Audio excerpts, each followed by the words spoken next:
My name is William Shade. I am from Faith Christian Academy in Spring Hill, Florida. The title of my oratory today is Kaiser Wilhelm II, the Peace Kaiser.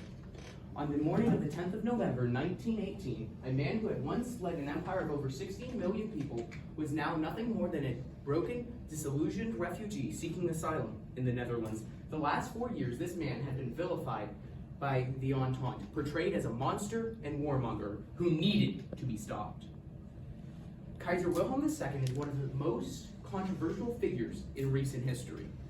I believe that the narrative of the Kaiser being a madman to be false, tarnishing a man who loved his nation, loved peace, and feared God. To understand the actions of any world leader, we must first understand how they viewed their roles.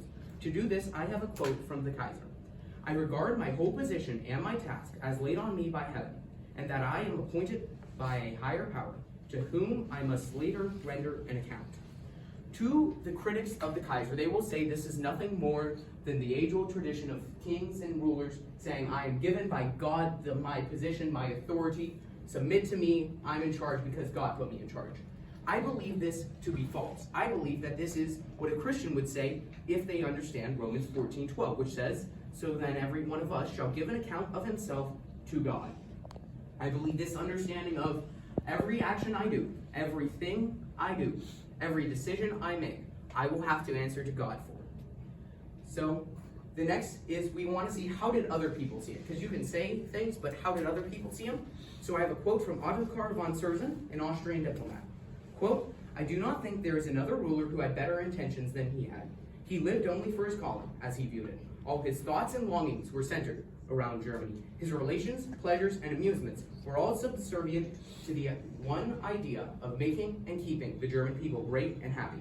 If goodwill were sufficient to achieve great things, Wilhelm II would have achieved them." How do we know that he loved his nation, as the Ottokar von Sersen said? Well, we can see this in how he ruled. From the start of his reign, the Kaiser was a great supporter of workers' rights. Because when the Kaiser was being raised, he worked in the factories. He lived as a common man. And so he became one of the greatest advocates of workers' rights in all of Europe. In fact, he supported reforms that led to German workers being some of the best and most competitive in all of Europe, while having the highest amount of rights. He also understood the importance of Germany's rural farmers. During the Kaiser's reign, at the start of it, Germany was losing a lot of farmers, moving to the US, where it was easier. By the end of his reign, this emigration from Germany had been stopped. More German farmers were incentivized to stay in Germany and work the fields. In fact, Germany at the time of the start of his reign was importing over 50% of its food. By 1914, that number had dropped to 25%. The next point I will include is his beliefs in peace. And I have a quote from the Kaiser to start with. Quote, "It is incompatible with my Christian faith and with the duties which I, as emperor, have assumed towards the people, needlessly to bring upon Germany the sorrows of a war, even a victorious one." The Kaiser understood that the second his nation goes to war, fathers, sons, brothers, all will be sent to die. All will leave a gap in their families' hearts. So avoid it. That's what his goal was. And we see this in yet another quote.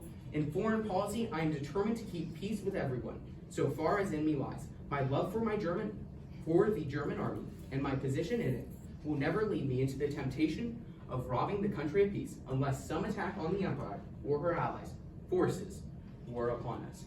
The Kaiser said great things. He made great promises of peace, but you can say all you want. What did he do? Well, in 1889, the year after he ascended to the throne, he went on a tour to visit all the other royal courts of Europe. He made friends in the Danish court, which is crazy if you consider the fact that at the time, Germany had a long-standing border dispute with the Danes. The Kaiser also went to Romania and became a personal friend of the King of Romania. In addition to that, he also went to Russia and reasserted his want to remain friendly with the Russians. One of the most criticized parts of Kaiser Wilhelm II's policies and such is the Anglo-German arms race. We will often hear about this in our pace. There was a big race. But I believe this to be an incorrect myth. For there to be an Anglo-German arms race, Germany would have to be trying to beat the Royal Navy, which never happened. What Kaiser Wilhelm II was trying to do is, as Germany, they were trying to increase their market access, they needed a bigger fleet, so then they could go get more trade. A strong fleet protects trade and prevents a blockade, which, as we know from World War I and the starvation blockade of Germany, was an accurate prediction. The German Navy was never a threat to the Royal Navy, but it was a threat to their economic domination of the world. Even at the height of the German naval expansion, there were always twice as many personnel in the Royal Navy than were in the Kaiser's Navy. If the British were simply defending their national interests, as they claimed, why would Germany be denied the same right? The July crisis is yet another example of the Kaiser's actions towards peace. Many believe Serbia needed to be punished after a Serb had shot Archduke Franz Ferdinand. Tsar Nicholas and Wilhelm II, you can trace the telegrams, were telegramming late into the night, always trying to figure out a way that they could prevent war. Unfortunately, as we know from history, these events failed. I wish I had more time so that I could go on and tell you about what he did at war, but unfortunately, I only have 6 minutes. In conclusion, it is said that the victors write the history. To the Entente, they needed an evil, maniacal enemy rather than the truth. The Entente were the ones who had the reasons for war. Russia wanted more land, France wanted to retake Alsace-Lorraine, and the British wanted to reduce Germany, cut them down to size.